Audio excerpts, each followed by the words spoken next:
Jesus spent all day teaching crowds of people near the Sea of Galilee. That evening, Jesus wanted to cross over to the other side of the sea.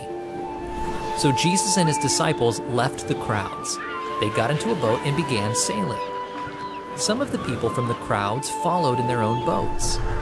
While Jesus and his disciples traveled, Jesus fell asleep on a cushion at the back of the boat. All of a sudden, a storm came. The wind was strong, and the waves crashed into the boat.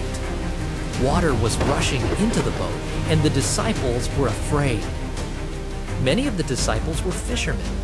They had survived storms on the sea before, but this storm was different. It was so strong.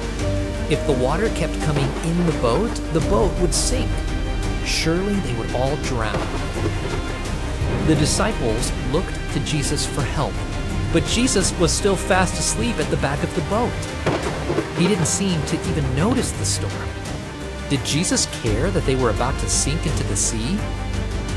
The disciples woke up Jesus. "Lord, save us," they said. "We're going to die." Jesus opened his eyes and saw that his friends were afraid. He got up and spoke to the wind. Then Jesus said to the sea, "Silence, be still."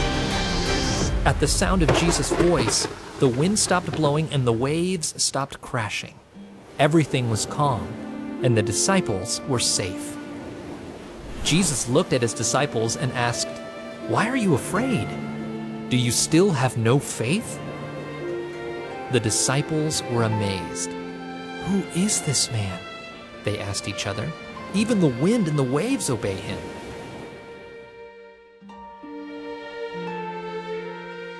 Jesus' disciples knew Jesus was a good man and a good teacher. When Jesus calmed the wind and the waves, he showed his disciples that he is also God. God rules the sea and stills its waves.